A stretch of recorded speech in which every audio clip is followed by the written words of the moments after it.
This is a tea time chat where I compare high-end to drugstore to indie and K-beauty. Let's roll.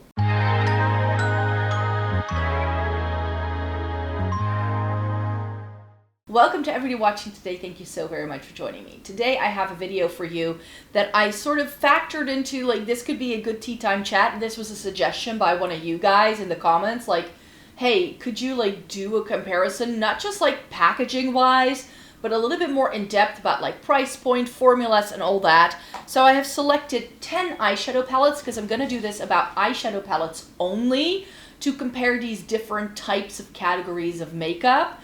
Now I could include C Beauty in here, but I feel like C Beauty, indie brands, most indie brands manufacture their palettes in China anyways. So I feel they are very, very similar, and I don't feel I have tried enough C Beauty to really sort of be able to give my point of view about C Beauty. I really feel I've only begun to just dip my toe into that category as well. So maybe in the future I can redo this video and also include C Beauty if that's something you're interested in.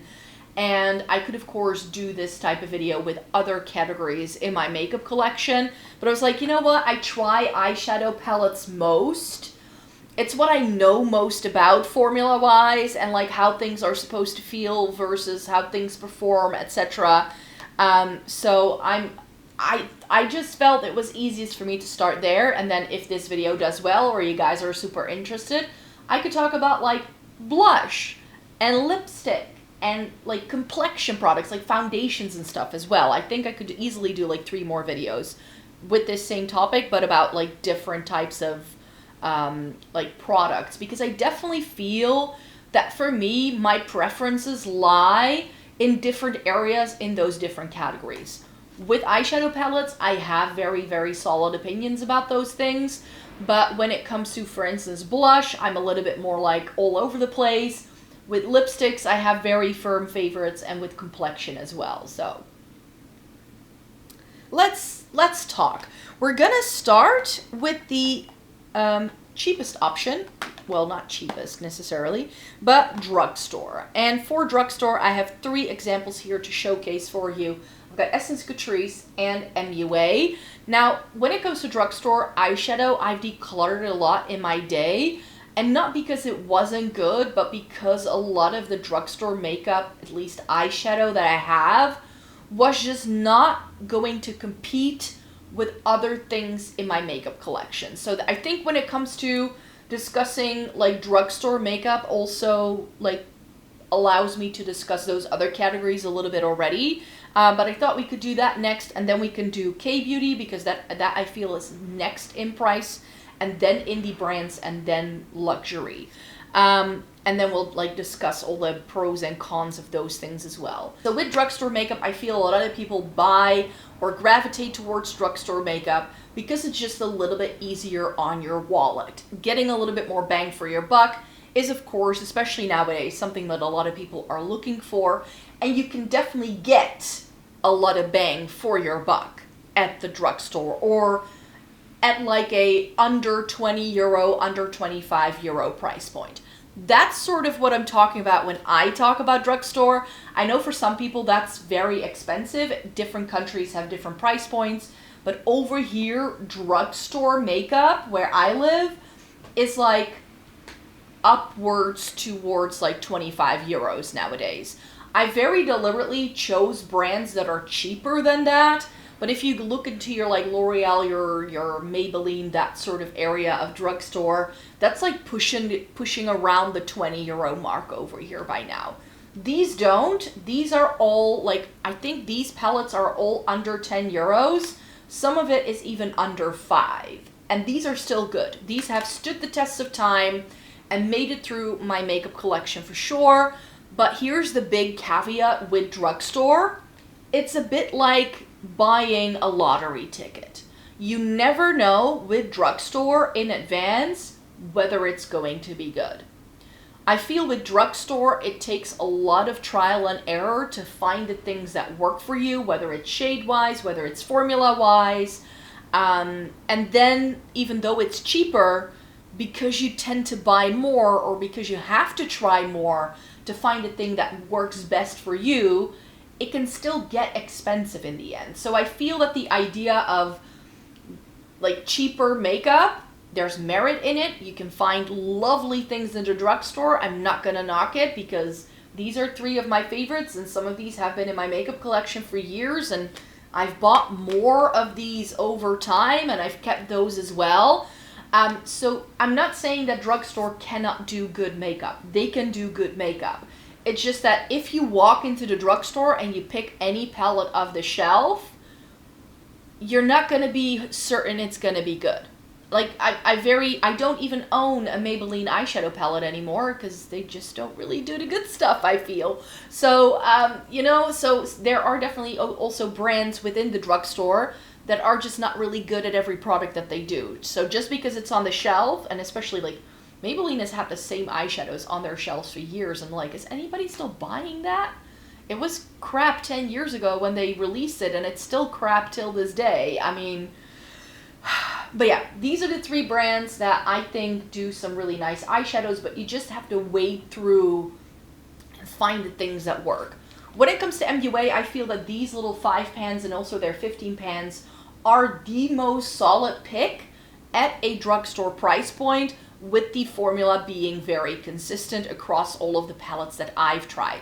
I've tried 6 or 7 of these little 5 pans, and they have all been equally good formula-wise. I'm holding up the Andromeda Skies. I still have the Enchantment and the Stardust in my makeup collection, but I've tried the Wanderlust, I think it was called. I've tried the Desert Bloom. I've tried the Cherry Kiss. I think I've tried even another one. I have their Illusionist palette, which is the 15 pan. I've tried other palettes from them in the past that they still sell that are a 15 pan, and these are £3 at the UK drugstore.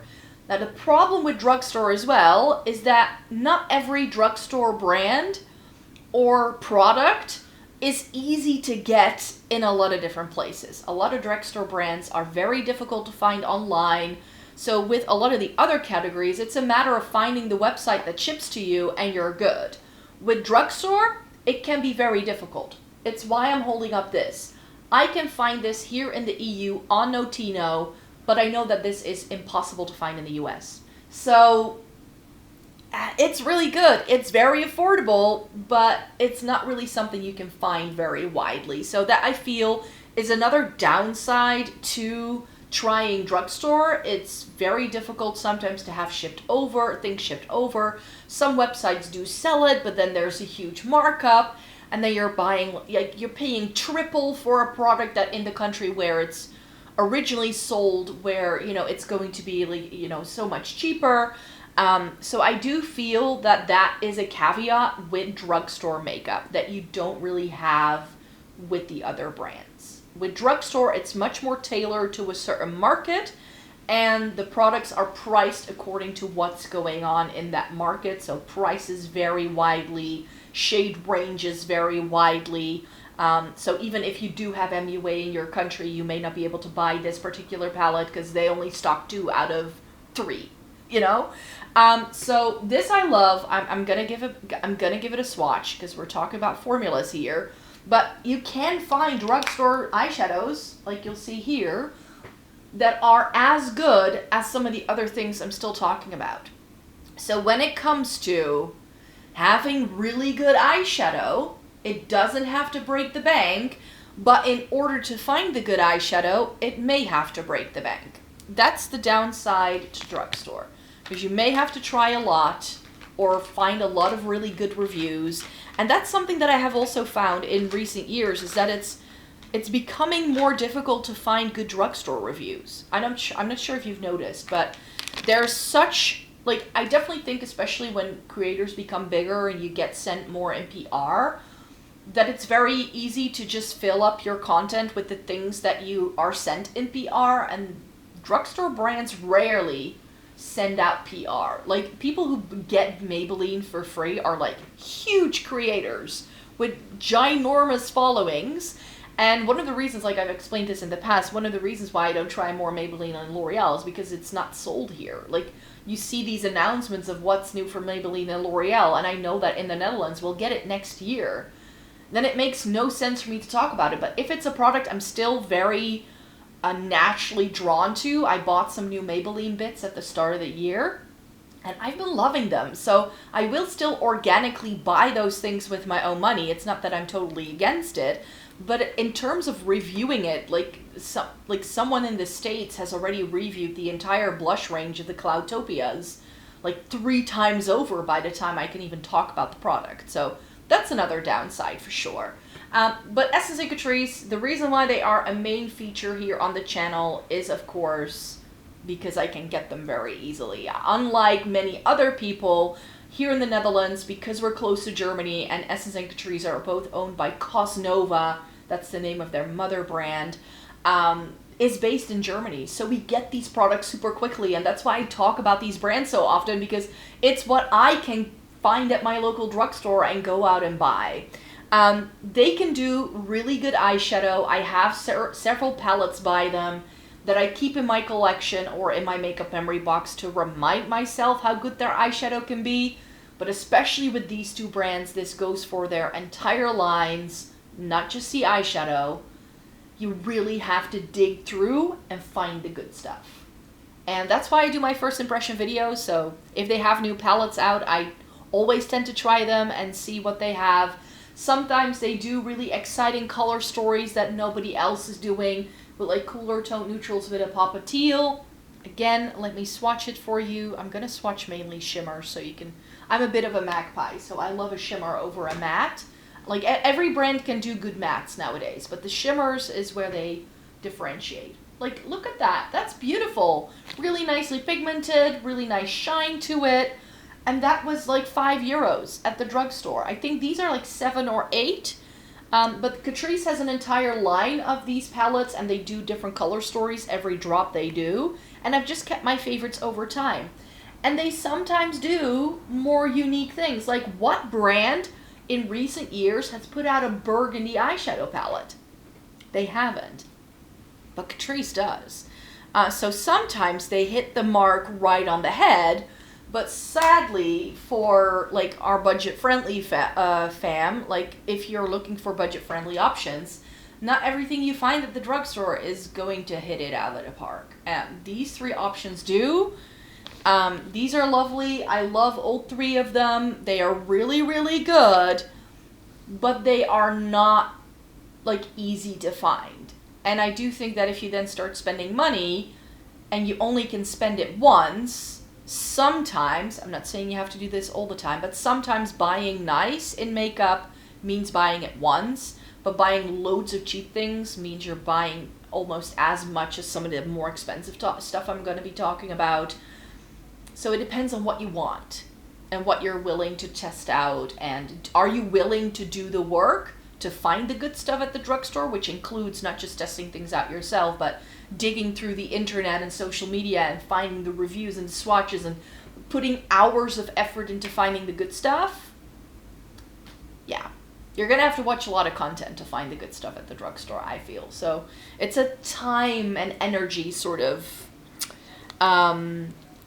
commitment that you'd have to deliver to find the good stuff at the drugstore. And not everybody has time.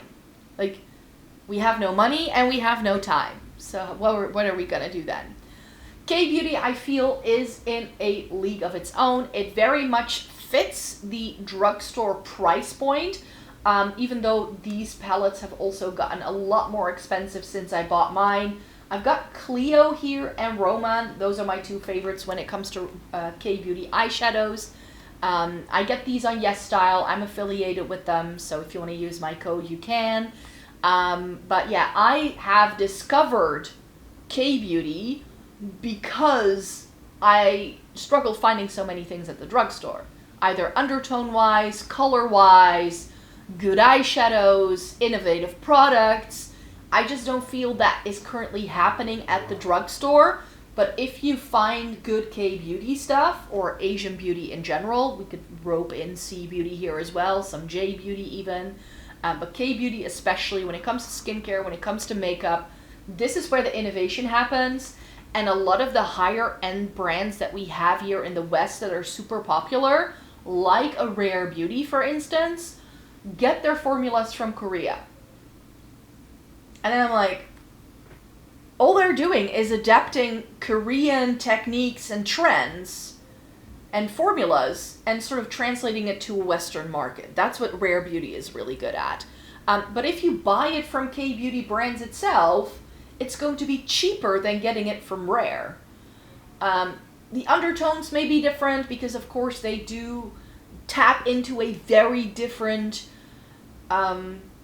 beauty aesthetic. So when it comes to Asian beauty, it's more cutesy, it's more, I wouldn't call it natural. They're not into natural makeup at all, even though a lot of people think they are. I mean, they do full coverage like no other. But it's supposed to look like you're not wearing full coverage. It's all about putting lots of effort into creating the most effortless look of your life. That's what the K-Beauty beauty standard is in my brain, now that I've learned more about it and I've seen a lot more products and I've tried a lot more products. It's like, it's not necessarily even doing less or doing fewer steps. It's just doing steps in a different way to achieve a different type of look. Like in the West, it tends to be like bronzy is healthy, whereas in K-Beauty, it's glass skin is healthy, you know? So there are different aspects to the aesthetic that they're trying to achieve, and therefore the makeup is different. Case in point, eyeshadows. Most K-Beauty looks aren't very eye heavy. They are very skin focused, maybe with like a pop of color on the cheeks and on the lips, but the eyes tend to be like not like this. Like you can still do smoky eye, but it's going to be this like winged out sort of very subtle thing. So K-Beauty eyeshadows aren't going to give you even this level of pigment very often. Like these are still pigmented shades, but they are supposed to be softer. The colors are softer because the look they are trying to achieve is softer. That doesn't make this bad eyeshadow. I stand by that. I've made this point in the past. Very often I've seen people try K-Beauty and then completely knock it for it not being pigmented enough. But you can build it up. You can make it look far more exciting than what you might see in a first swatch. But this is not going to be boom kapow in your face pigment. It's not supposed to be, because they are trying to do something differently. I think I've made my point. This is the Better Than palette in Dreamy Lilac Garden. Another thing you'll notice in a lot of K-Beauty is a lack of shimmers. They mainly do mattes. This is one where you still get a few shimmers. These are all shimmer shades. But they are more subtle, satiny almost. But they do have flips and they do have a little bit of something extra. But most of the K-Beauty palettes that you'll find are very matte heavy. Like 75% of the palette will be matte. And you'll get like one or two shimmers. And one of them is usually a pressed glitter as well. But that's because they just do things differently. Here's that shade from the Romand. Yes, it's softer, but it has this really, I'm not sure if the light captures it, but it's this really beautiful light, soft pink. And then when the light hits it, it has this really beautiful lilac flash. This shade and this formula is really similar to my old school Zoeva palette. So I'll link you to a video I did the other day where I talked about all of my Zoeva palettes that I went back to in June. That's a formula that was really sort of trending in like 2016. So I understand why to a lot of people these K-Beauty things don't seem that exciting. Because it almost feels like you're going backwards. But like I'm saying, like they're trying to achieve a different thing. So because they're trying to do something differently, their shades are different. This is Napping Cheese. I'm not sure you can still get it. It's by Clio. It's one of their pro eye palettes. And this is a really pretty warmer toned color story. This doesn't have any pressed glitters in, but this peachy tone is so pretty. And like I said, even though these are softer, a little bit more muted down perhaps in the way it plays together, a little bit more sheer, especially in the shimmer formula, it still packs a punch, right? It still has shine. It's really beautiful. It's very effortless to use. I mean, one of the reasons why I love my K-Beauty palettes is because if I'm stuck in a rut and I don't know what to do, and I just want to look pretty, I can just stick this onto my lids in 2 seconds flat and be out the door, and I know my makeup will look good, I know my makeup will wear well throughout the day, I won't have to clean up any fallout after I do my makeup, and it's not gonna fall down my face throughout the day. And I feel that that is something that's in this K-Beauty formula that a lot of people overlook. If you want something that is Maybelline sort of Kiko prices, but you want it to be effortless, like luxury makeup is, and we'll talk about that in a second, like luxury makeup or indie makeup can sometimes be that effortless as well, but you want it to be a lot cheaper, K-Beauty. Every single time. Every single time. This is getting bang for your buck. Because you don't pay a lot of money, but you still get really pretty, very workable eyeshadow that is buildable and easy to use. You're not going to get, as you will see in a second, the kind of intense, foily, shimmering levels that we get with some indie brands. You're not going to get that. If that's your expectation, if that's your want when it comes to makeup, don't go to K-Beauty. C-Beauty could be an option, but those tend to be a little bit more expensive sometimes. But within K-Beauty, you can find eyeshadow palettes for like 15 euros. They are this pretty, and they get the job done very well. So that's why I personally gravitate towards K-Beauty, and I feel that if that's what you're looking for, you could give it a whirl as well. Let's talk luxury, and I wasn't really sure where to put it because when it comes to the indie brand palettes I have to show you, they tend to retail for a similar price point, but with luxury brands, you very often get smaller pans, and smaller pans means less makeup for the exact same amount of money. And this is something that, again, a couple of years ago, this was all over social media, but that I don't hear a lot of people talking about anymore. I personally don't really care about this because I never use up my eyeshadow, so I don't really feel this factors into my decision making personally when I purchase a new palette, but it's cost per gram. And when you look at brands like Lisa Eldridge or Dior or Charlotte Tilbury or Pat McGrath isn't that bad, or Viseart, you don't always, like, you cannot just look at the price point and go like, okay, I'm going to get loads of eyeshadow. If you want to pay like 60 plus euros for an eyeshadow palette and get loads of product, you need to go indie. You need to go indie. I think that in the Viseart, it's still pretty decent. I don't have anything written on here. And I also don't have it written here on the Lisa Eldridge palette. I think it says 5.7 grams. And this Dior palette is 10 grams in total. So that's that's a standard eyeshadow size. Like a standard MAC single eyeshadow is, I believe, 2 grams? Is it 2 grams? I don't remember. I think it's 2 grams of eyeshadow is sort of like the standard. But some brands will give you 1 gram. Other brands will give you 2.5 grams. Other brands will give you 5 grams of eyeshadow. How you're ever going to use that up, I don't know. With Viseart, I believe you do get quite a bit, but for instance here in the Viseart palette, you do get smaller pans. Like these pans aren't huge. And of course I have a couple of their mini palettes as well, where the pans are even smaller than this is. Viseart also has the bigger palettes, the more pro-leaning palettes. Those tend to be more expensive than these ones that I have the most of, but those also tend to have bigger pans. You just get more product really for your money. But I feel that these are pretty consumer friendly with how they are laid out. I'm holding up the Kashmiri here, the original one. I have it in this pretty like fall packaging, which I don't think they still do. But this is one of my favorite Viseart palettes. It's absolutely gorgeous. It's got warmth, neutral, and something like rosy cool tone, so you get a really good spectrum of different undertones in this palette as well. And we all know I love Viseart eyeshadow. This is one of my favorite eyeshadow formulas, and I feel it's giving effortless, easy to use eyeshadow But these palettes, and I have to usually get them if they are new from the Viseart website, which is based in the US, which adds a lot of shipping and handling fees.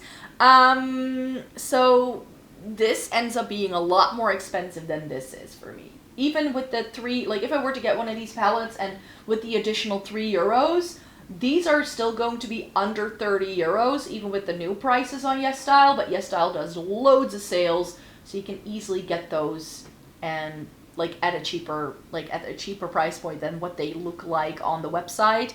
But these are €45, which is still decent. Don't get me wrong, this is decent for like 12 pans of eyeshadow. I'm not going to knock it for that reason. But yeah, it is pricier. And I think that like in the past, if it wasn't on sale and I've purchased a Viseart palette, I've easily paid 55 or 60 euros for a single palette, including all of the fees I had to pay for.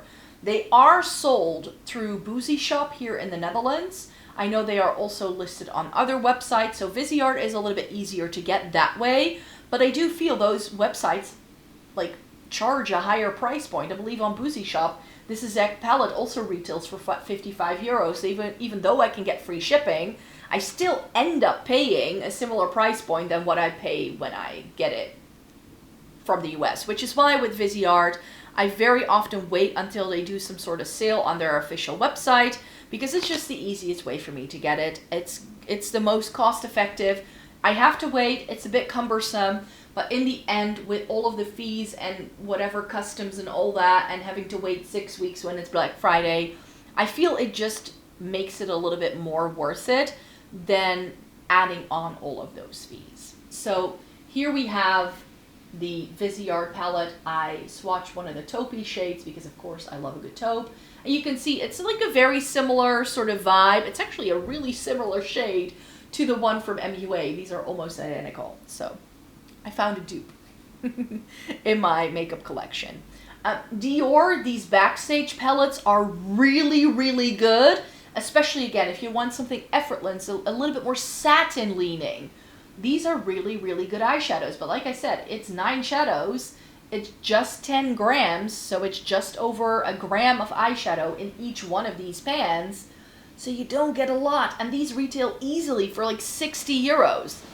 The best part about Dior is I feel that they have makeup counters in every single country around the globe, I think. So this is pretty easy to get, I think, for most people in terms of like being able to physically go to a store, swatch things, and buy it. Easier than Drugstore. But is this something you want to spend your money on? I'm not entirely sure whether you would want to, because if you're looking for that sort of satiny leaning vibe, like I said, K-Beauty can do it at like a quarter of the price. Like these retail for 16 or 60 and these retail for 15. I know what I would pick, you know? And I feel that it is just as good. And I don't really have many flukes when it comes to my K-Beauty palette. So it really depends on what you like. So here's the Dior. Again, a little bit more satin leaning, really pretty, very easy to use. And I remember with like the Charlotte Tilbury quads, I no longer have any in my makeup collection. But the Charlotte Tilbury quads, they are quads. It's only 4 shades. I think they now retail for like 60 or 65 euros for a quad. And I think you get just a gram of eyeshadow in each pan. I don't remember. I think it's 5 grams for the entire palette. So it's a similar size to this Dior thing, but you're only getting 4 shades. And there's a reason why I no longer have any of my Charlotte Tilbury eyeshadow palettes, even though the formula was lovely.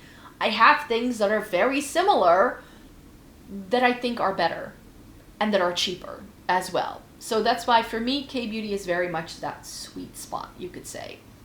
And then we have the Lisa Eldridge Vega palette. So this is an example of just, you know, this is, I believe it said 5 grams of product and it's only 6 pans. So you know you get less than a gram of eyeshadow in each pan.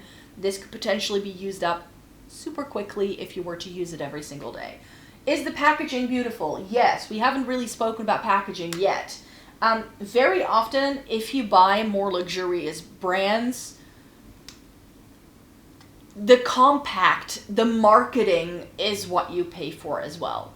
Those really expensive Pat McGrath palettes are expensive because of the packaging, the beveled mirror, the sort of gel formula that lays on the little mesh. All of those innovations you're paying for. With Drugstore, little innovation, simple packaging that could, like, especially this MUA thing.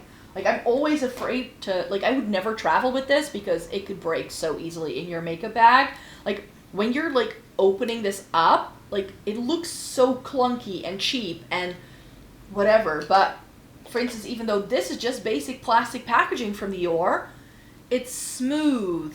Like, the hinge on it, it doesn't look bulky. It stands up straight. It has a nice little clasp so you know it's closed. It won't just, like, open up in a makeup bag. Whereas this, it has nothing to hold it together. Nothing. And it's squeaky. With high-end brands, like, this is the reason why I'm showing it, because I think this packaging is genius. It's inspired by, like, vintage cigarette cases. And, like, it's smooth. We get the mirror. We get this, like, nice design. The pans are removable. Like, there isn't a single thing that Lisa Eldridge didn't consider when developing these eyeshadow palettes, right? I desperately want the Betty palette. They brought it back. I saw it in real life in London. I was like, oh, that's so pretty. So maybe this summer I'm going to have to bite the bullet. But I have so many new eyeshadow palettes in now that I'm like, I have to make choices. Vega was my first pick. I have also tried, however, an eyeshadow palette from Lisa Eldridge that I didn't love, which was the Myth. And that's also been discontinued, so I think other people had gripes with it as well. It's really pretty. It's very sophisticated. When you feel this between your fingers, it's not gritty. It's super smooth, yet it looks super metallic. Like, with luxury, I'm not saying it's every single brand under the sun, but with luxury brands, especially with eyeshadow, I do feel that if you want really excellent quality eyeshadow, and you don't really mind spending a bit more, and you're very sensitive for pretty packaging, then high-end brands or luxury brands can be a really good pick. They can be a really good pick. Depends on what you like. But like I said, if you want the look for less, go for K-Beauty, because you can spend a quarter of your money if you don't mind the packaging as much. Because a lot of K-Beauty comes in very simple packaging. It's still sturdy, though. Like this, it still has a nice little clasp. It's got a smooth hinge. It does lie down flat, which is actually what I prefer personally. But there's no, like, they haven't spent a single dime on making this look prettier than it needs to be. You know? There's no mirror. There's no special packaging. You just have a clear lid, which, again, I like, because I have a lot of eyeshadow. So I like seeing what I'm grabbing for in my makeup collection. So I used to have 3 of these Lisa Eldridge palettes, and I never knew which one I grabbed for because of the packaging. So there's another downside to that. So, but yeah, there's more to brands than packaging, and of course all that. And finally, I want to talk about indie brands, and sort of like, by extension, C Beauty, and why I'm currently gravitating towards C Beauty. And I still love indie brands, but why I also think that how I feel about, like, drugstore and high-end, and how K-Beauty has sort of inched its way in it for me. I think that's what's going to happen with C Beauty and my indie brand collection. I currently have almost a drawer full with just indie brands. There's just a couple of, like, higher-end things in there, but most of that drawer, if you saw my makeup collection video on Tuesday, you will have seen that I have, like, an entire drawer, and it's mainly indie brands. I've picked 2 that I feel are my favorites. And one of them is Sydney Grace. Because when we think indie brands, we think boom, kapow, flaky, intense. You don't have to be scared of it, because Sydney Grace is an indie brand that does, like, a similar things to, like, Dior, Lisa Eldridge, Viseart, all that jazz. They're a bit harder to find. They're gonna do, I believe they're gonna do their Christmas in July sale in August, is what I've heard. This is Love's Journey. This is a palette I hadn't clocked as something I would like. I got it as an extra in my order, thanks to Esther, and I tried it and I was like, ooh, I love that. There is a reason why most of the single shadows that I have as a pan are Sydney Grace shadows. Because if there is a brand that does the best effortless makeup and you can buy them as singles, so you don't have to buy a full palette if that's not your vibe. It's Sydney Grace, which is why I wanted to mention them here. I feel they are very overlooked if you are not this like more bridal, everyday kind of makeup lover like I tend to categorize myself as, right? I'm gonna swatch this silver right here because I think that's really nice, and then I can swatch it next to my Lisa Eldridge shade here. And then you can see that these are like pretty similar to one another. Like here's the Sydney Grace, and then we have the Lisa, the Dior, and the Viseart, and I just feel they all fit into a similar vein. So do you need to spend that much money on a luxurious eyeshadow palette? No. But then again, Sydney Grace, only available through the US. They were in stock on Monolith for like a hot minute, but I don't think it did well enough, so they are no longer restocking the brand, it seems. But yeah, this can get expensive if you are in the EU. So it's why very often if I do buy from the brand, it's in their Christmas and July sale. Very often me and Esther do a little like double order so we can like save money on shipping and handling fees. It's a whole organization to even try and get this brand, and that's another thing with indie brands. I am very happy and lucky to have found Monolith through you guys. I first started paying for things on there with my own money, and then I became affiliated with them. So again, I have a code with Monolith, which you can use if you want to get 5% off of your order there. But what I enjoy so much about Monolith is that brands like this, who are US or UK based or Australia based, which would cost an arm and a leg to ship it over, which is what I used to do. A lot of my older indie brands in my makeup collection, I used to get from the US. I know how much expensive it is, how much more expensive it is to get those things.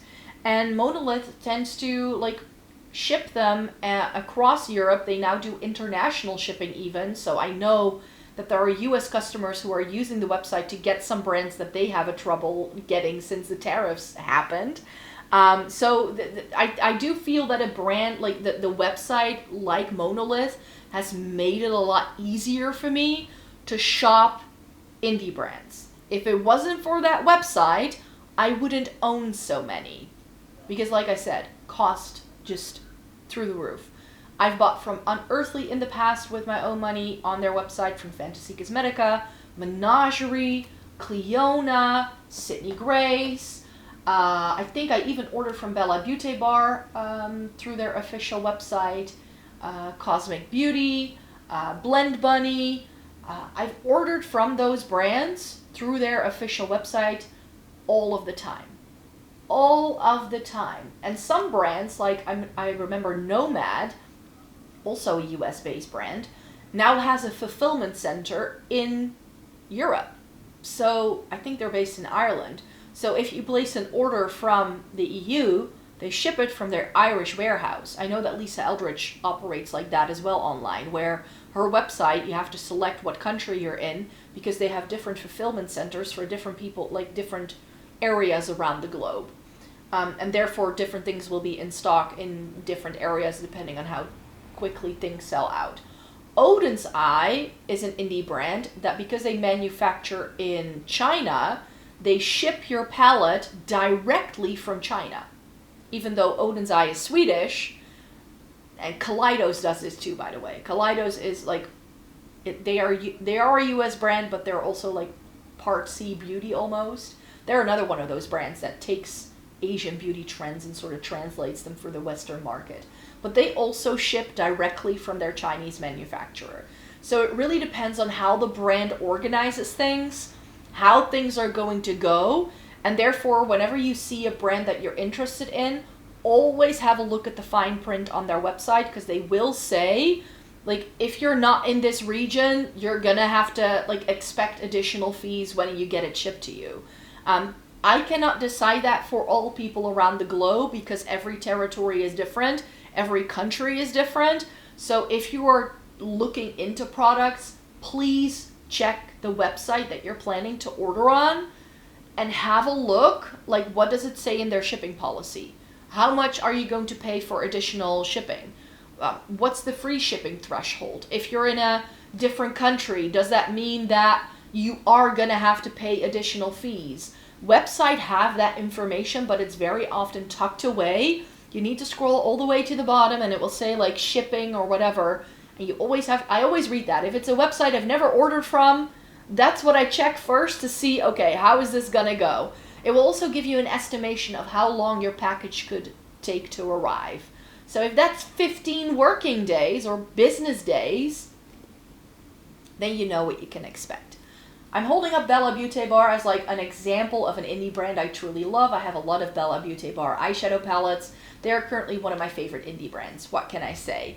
Like I said, I've ordered from their website before in the past, but I nowadays get everything through MONOLITH because it just takes the thinking out of the process for me.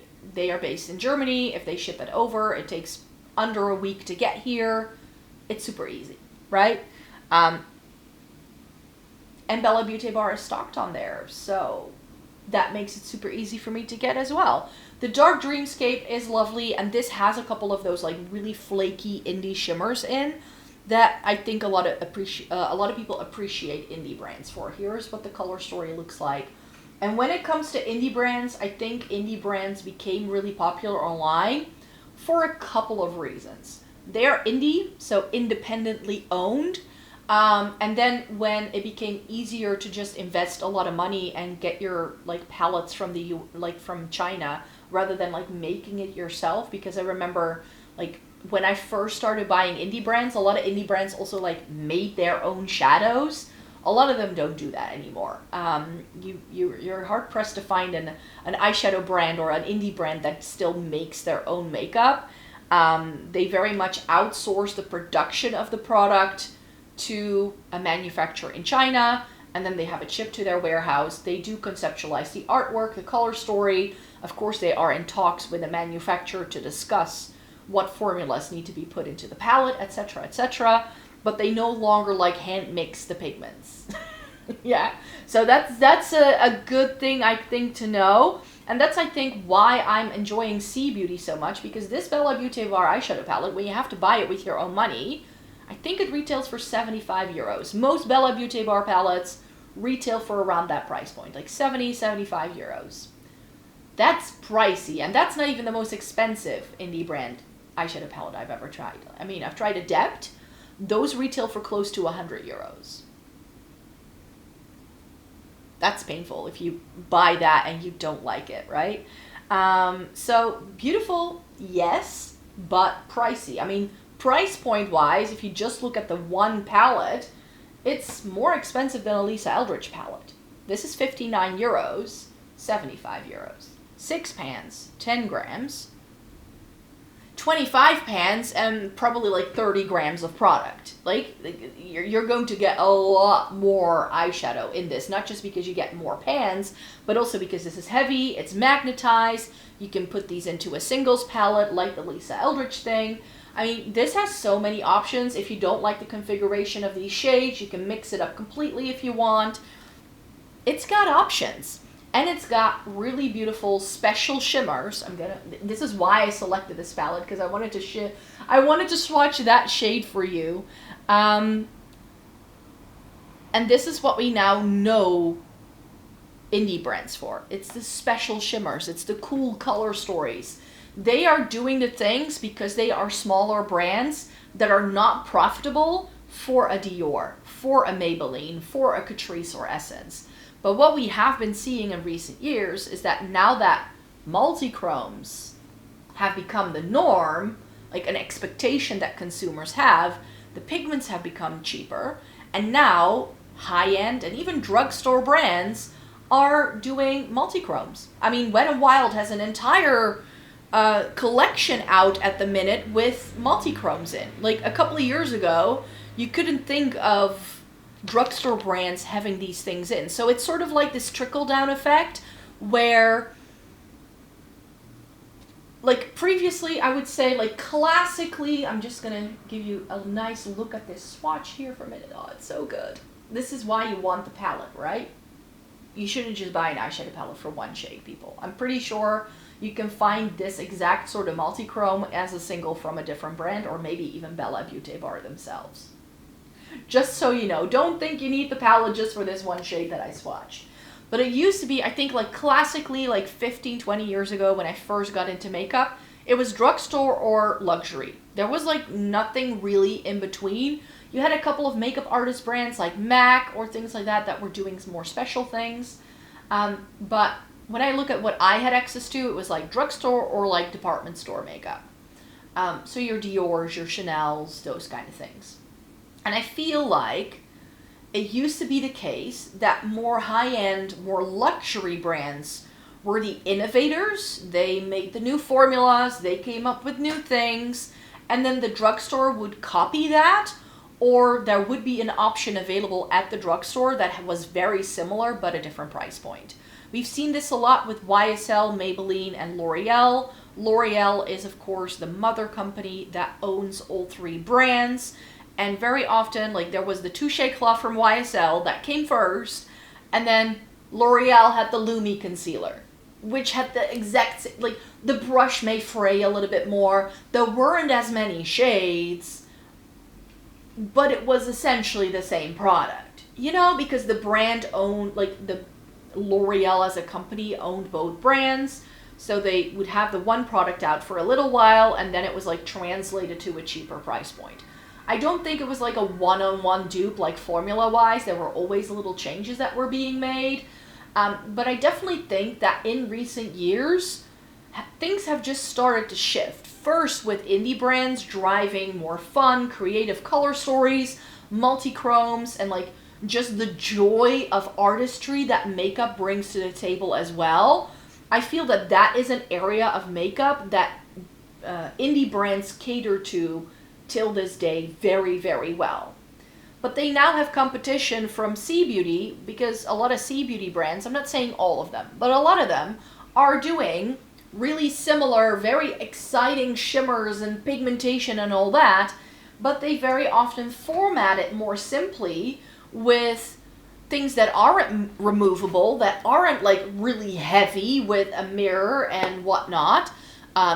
The packaging design, like if I look at my Cheer Yet palettes, it's essentially the same layout every single time, and they just give a different color to the outside so you know which one it is. Brilliant. Easy to use, fat-free, but a Cheer Yet palette retails for around 25 to 35 euros, whereas this is 75. You see where I'm going with this? So these exciting, creative, colorful things are now being done at a cheaper price point, just like with high-end and drugstore used to be the case.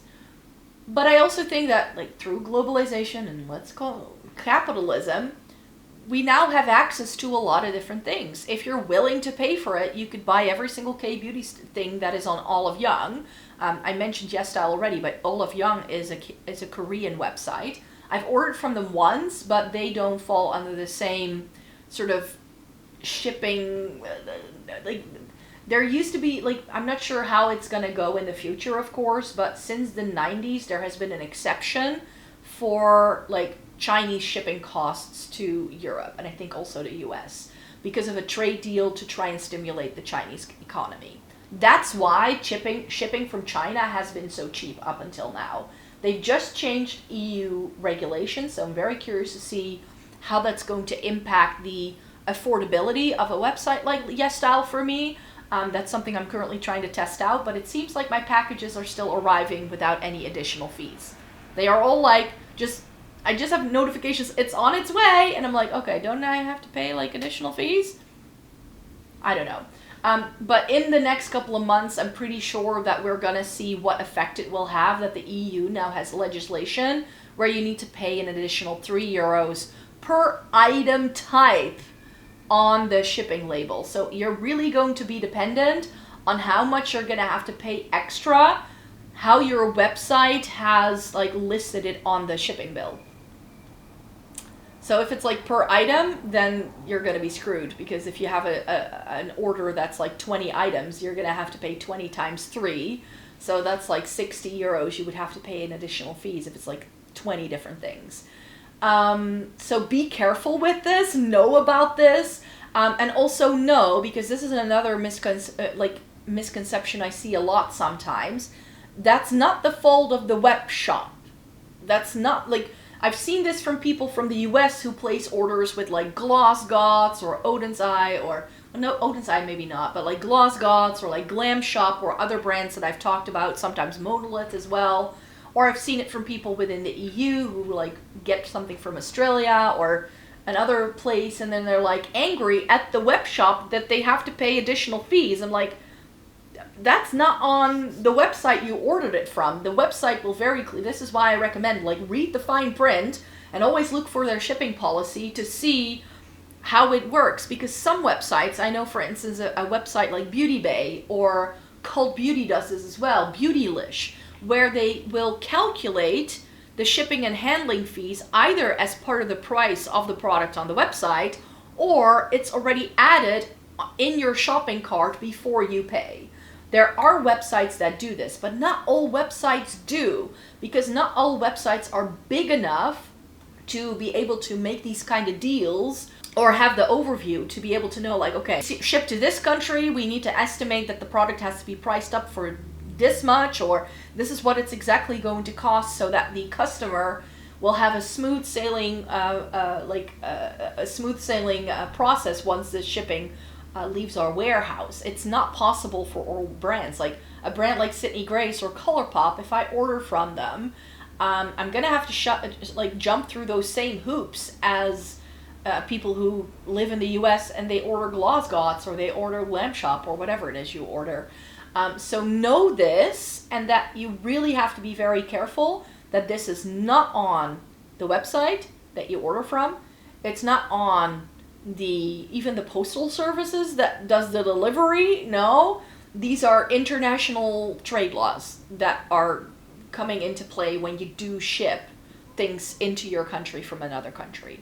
And then it really depends on where you're located in the world, what the situation is like in that part of the world, how long things are going to take, what costs are going to be added. Like, there's a whole thing here, and it's really going to be different for everybody who watches this video, how much it may be. But I definitely think that this whole global expansion thing that's been going on has made it so much easier to, for instance, get K-beauty stuff, and it's made it easier to search online and to find the best price for a Viseart palette and all that.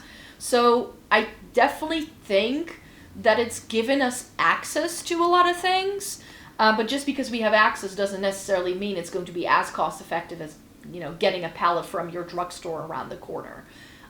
So I definitely think that that's been a change that I've really seen since I've gotten more invested into the beauty industry, where, when I first got started, I could go to Douglas around the corner, or I could go to my drugstore around the corner. And those were the only two options I had.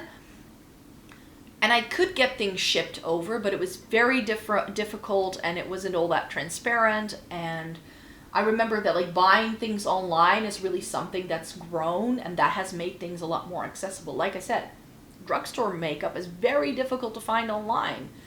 Even if I can find it online, it very often doesn't ship to my location and things like that, because you're just part of this whole thing.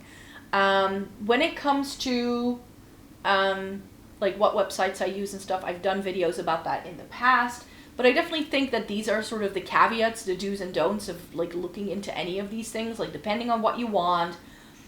If you want something cheap and cheerful, I think the drugstore still has merit, but you do have to dig through things to find what you like, which is why I tend to prefer K-beauty, because I feel that at a similar or just slightly higher price point, I get makeup that's a little bit more solid and everything works, but that may not always be the color stories or the types of pigmentations that go with our Western makeup aesthetic. So that's something you then need to bear in mind. And then of course there's high-end, which is easy to get, but is it bang for your buck? And then I think indie brands can be bang for your buck, but those can also be really hard to get.